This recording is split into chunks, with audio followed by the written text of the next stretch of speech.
Our opening words this morning come from Reverend Willis McGee, the first black Unitarian minister to serve as a senior minister of a largely white church.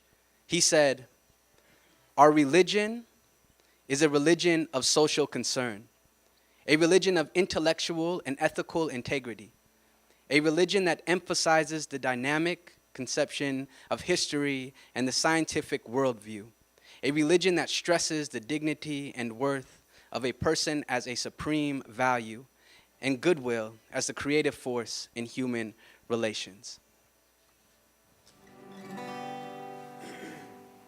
Please join us again in a spirit of prayer and meditation for this brief reading. Now, we heard a little bit of it during the story for all ages, but in her most famous speech delivered to the world's Parliament of Religions in 1893, Fanny Williams proposed a key question for her time. What can religion further do to advance the condition of the colored people? Her answer reflected her Unitarian faith.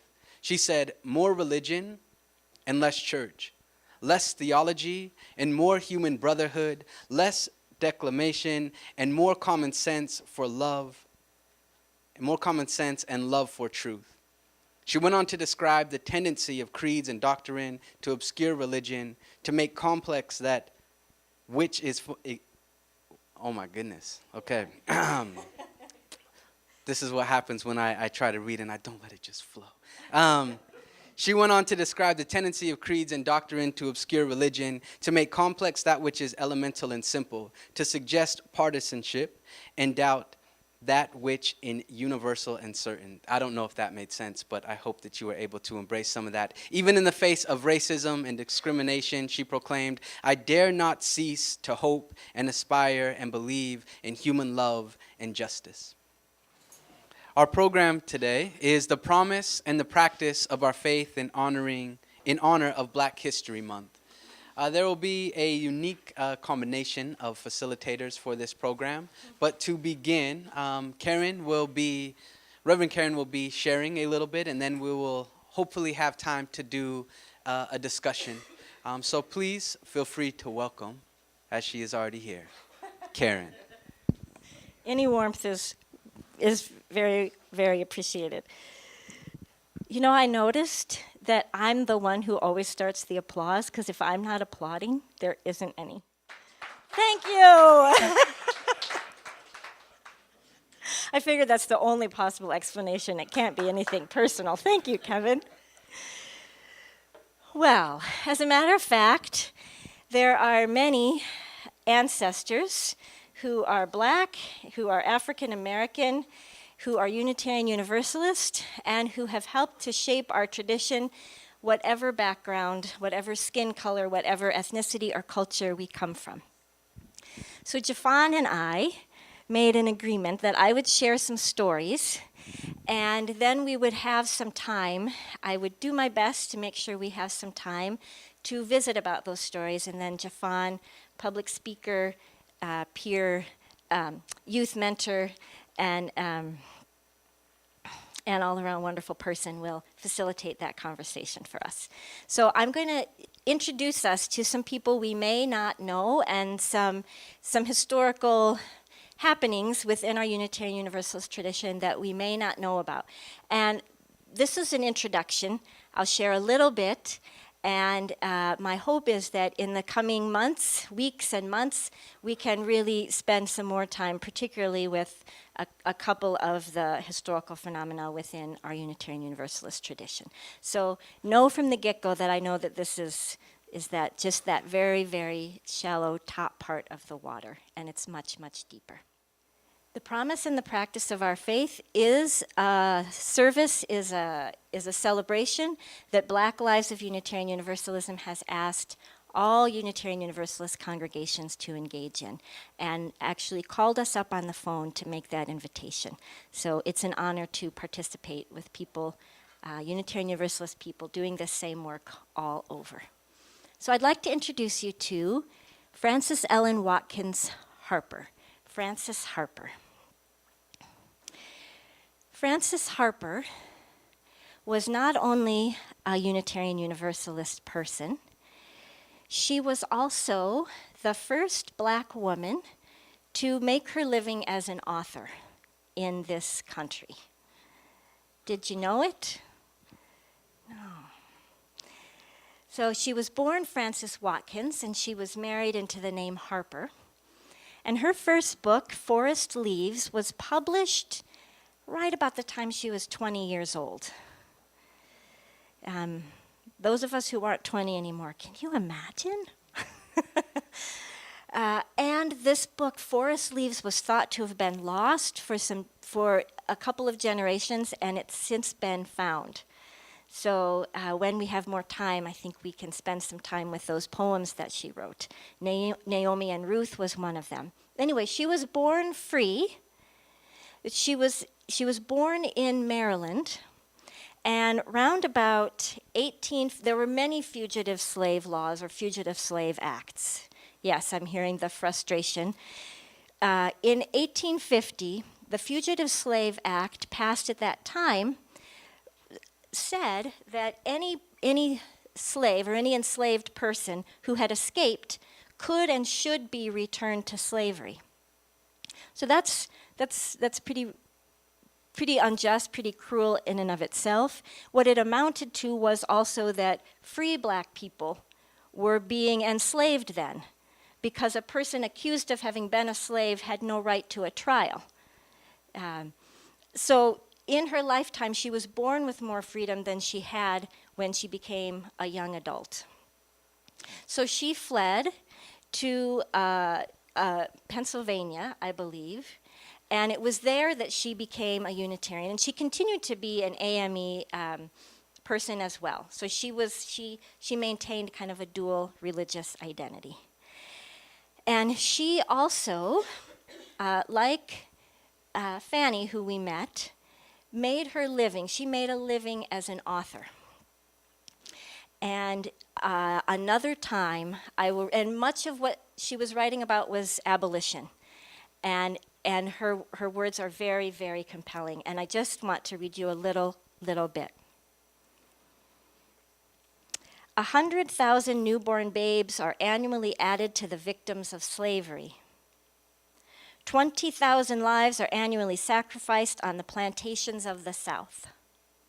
Such a sight should send a thrill of horror through the nerves of civilization and impel the heart of humanity to lofty deeds. This one might ring some bells as we finish this. So it might, if men had not found out a fearful alchemy by which this blood can be transformed into gold. Instead of listening to the cry of agony, they listen to the ring of dollars and stoop down to pick up the coin. She is an ancestor of our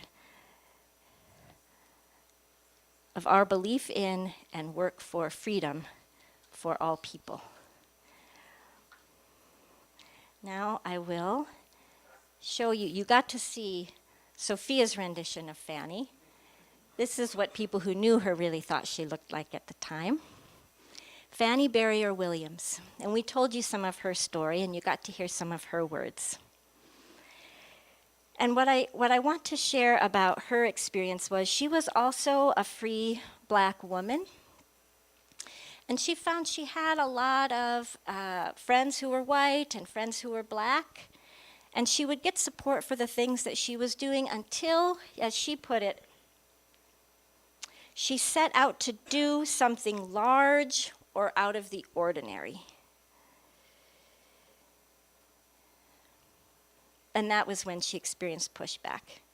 But certainly, she did something large and out of the ordinary by speaking at the world's Parliament of Religions, insisting that churches should be practicing what they preach. May we live into that dream and that legacy. All right, just a couple more. Miss Annie B. Jordan Willis. I'm just curious, I don't mean this to be shaming of us in any way. I'm wondering if anybody here has ever heard of the Universalist Mission School in Suffolk, Virginia. Have you ever heard of it? It was, in its time, one of the most radical, empowering, and powerful experiences of education of young black people and opportunities for true solidarity for white people and others. And Annie grew kind of, her dad was the principal. When he died, she was made the principal. She was a pretty, excuse my language, a pretty badass principal, and she fought really hard for the school. An unfortunate part of this story is the Universalist tradition, and this was happening during Jim Crow, and I know most people know about Jim Crow laws. So black children couldn't get a good education really anywhere in the South, to my knowledge, but they could at Suffolk Mission School. And it was led by black people, for black people. But there was still a lot of white people holding those purse strings. And over the course of time, they made a lot of changes and ultimately reduced the scope of that school. And Annie fought till she died to maintain at least the kindergarten.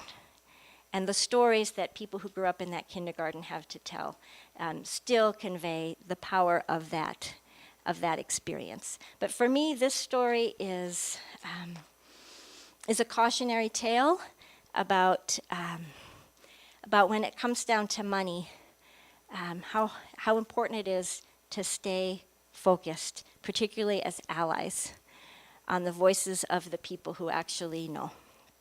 Her final words were, "Watch out for my children." And I love this picture. In fact, I could hardly find a picture of her that didn't have children in it. Now I'm going to introduce you to Reverend Lewis McGee. And Reverend Lewis McGee was originally not a Unitarian, but those who are veterans might have some resonance with his experience. While he was in service in the Second World War, he had something of a crisis of faith or a crisis of conscience. And he came to a real humanist view that it's got to be human beings who make a difference for human beings, and human beings have got to take responsibility for liberation and for civil rights for human beings, especially black people. And so, especially civil rights for black people. All human beings need to take that responsibility. So he struggled for years. He was told he could serve a black congregation. He could call black people together. But even a congregation that loved him in Detroit, of predominantly, but not exclusively, predominantly white people, felt they weren't, quote unquote, ready for a black minister. Not sure what it takes to be ready for a black minister. But he was ultimately called in Chico, California. And so it's kind of a weird thing to celebrate in a way, to say because he's not the first black Unitarian Universalist minister. He's not the first black Unitarian Universalist minister to serve a congregation. But he's famous because, in our tradition, he's famous because he's the first black Unitarian Universalist minister to be called to a predominantly white congregation. So that's, there's just a lot in that reality to describe him that way.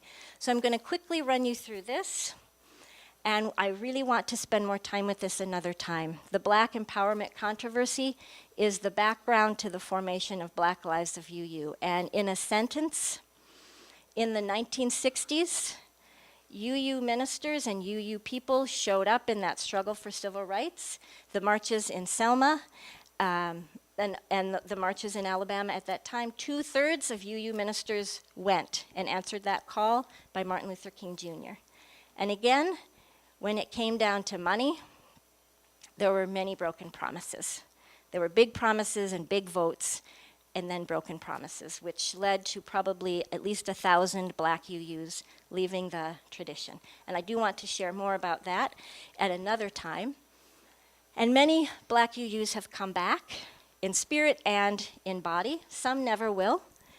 But this is a laying on of hands by elders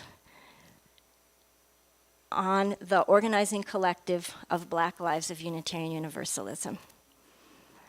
And Black Lives of UU exists to provide information, resources, and support for Black Unitarian Universalists, and works to expand the role and visibility of Black UUs within our faith. And thank you for gathering some funds together for them. We did pledge, the board did pledge funds, because all of our Unitarian Universalist people matter, and the history of promises and broken promises and new efforts to keep those promises continues in Unitarian Universalism, particularly with Black people. So there is some history, much, much more is there than I had a chance to say, and now I am honored to pass the mic to Jafan. Thank you, Karen. So there's a few ways that I had envisioned having this type of conversation. By a quick show of hands, if you have ever experienced injustice where you were treated maybe more fair than another individual of color, will you raise your hand very quickly? If you've ever been in a experience where there were Black people or people of color had to sit on one side of the room and white people could sit on the other, if you've ever experienced that, will you raise your hand? Okay. The reason why I ask is because this. What does it mean if we come together and we have a conversation like this and we are willing to at least begin to explore some of the injustices or inequity that exist between ourselves and other people of color? So we're willing to engage in that conversation. But what happens for all of those people who are unwilling to actually recognize what has happened? What are the conversations that then begin to take place around the kitchen table? What are the conversations or the things that are instilled within the children who are now at schools? I'm saying all of that to ultimately say that there's no one quick solution to anything, but a willingness to simply engage in a conversation and a dialogue can take us a long way. So with that being said, what can we begin to do? As individuals, as a community, as a congregation, what can we begin to do to even the playing field that we all know, looking back at history, was built on a slope? So what can we do? And as I ask that question, it's fascinating being raised for myself in Utah, where I saw a lot of differences between myself and people who were around me. I saw the way that my sisters and I were treated because we had a little bit different tint of skin. And as I've shared with the congregation prior, I moved to Atlanta where I was one of the lightest individuals, at least in my group of friends, and I recognized how I was treated better than my friends who were darker than me. And so I've seen both sides of the equation. And I come to places like this, and yes, there's communities and pockets where individuals are willing to engage in this type of discussion, but it's fascinating when I just simply go to different places around here and I see the way that people treat me. Not coming up to me and saying anything derogatory, but I'm fascinated the way that these indirect communications, and they don't even know that they're doing it. Or maybe they do, and it's just so deeply ingrained within their conscious minds that it's unconscious to them. And so the question in the discussion is not for me to stand here and say that I have all the answers, because I do not. But I think that it would be very beneficial if we engage in just a short discussion. So what do you feel is ours to do to help even this playing field of life that we are on here in the States? When I look at those pictures up there on the board, who you introduced us to today, and people that we might not have known before today, what I see, let's say even in my family, the people who have made a difference, not that if you don't do this, you don't make a difference, but if people taking a standing up straight and tall and not getting backed up very far, just keeping steady to what is good and what is right and what we know is right in our hearts. And that's what happened in the civil rights movement. People started to push back from the, like you said, the slope. People started coming in and just saying, nope, no more. I want to just quickly follow up with what Rania said. One of my mentors has a really great expression that's from Martin Luther King, and it's hard to ride a man's back unless it's bent. So there's something very profound when somebody is willing to stand straight up and recognize their own inherent worthiness, value, and who they are as an individual. But it's fascinating to think about civil rights and things of that sort when we look at a lot of the leaders who was in the civil rights movement for the African American community, that pretty much all of them are dead. And when we look honestly at who killed them or what happened to them, we see that there is a big correlation between the government and the people who passed away. And that's just honest. And so if we're thinking about, oh, what's going to happen if we choose to stand up, or we put another individual who is seemingly radical in a position of power, what will begin to happen to them? I think having a conversation about what peace looks like, because I think we think of peace as something that sits down and is quiet and that is peaceful, but we could be in a quiet environment, like you're talking about, of the micro things that people do that isn't very peaceful, right? And yet, well, nobody. So I think having a conversation that resistance, how could resistance be also peaceful? Because I even feel like saying the word to resist means that I have moved from this peaceful space. So I would love to have a conversation of how we change that perspective of what peace looks like. Yes, I think it's very interesting. I had practiced law and I'd represented the Turtle Mountain Chippewa for a couple of years and spent a lot of time doing election law on Fort Berthold. And the one thing that it's the use of a word, and it's a word that I find very offensive, but I've seen black commentators use it. I've seen white people use it, and it's the word reservation. And when they say, for example, politically, that person's off the reservation, if you understand the history of Standing Rock, if you understand the history of any of the reservations where they've been shrunk from the original treaty and the force used to move the Native Americans back, including killing those who didn't move, then when you're off the reservation, and I've heard Eugene Robinson of the Washington Post use it, and I just feel like writing a letter saying, let's exclude that word. Let's find another word to say that person's out of line. But if you're saying they're off the reservation, that may mean, are you saying we need to put them back on, put them back in their place? Thank you for that. It's fascinating when we actually think about maybe the terms of what the reservation is. It's stripping people of their identity. We cannot act as if that there wasn't dams created to cover up ancient sacred sites for Native American communities. We cannot act as if slaves were not brought here and stripped of their whole identity, their language taken away.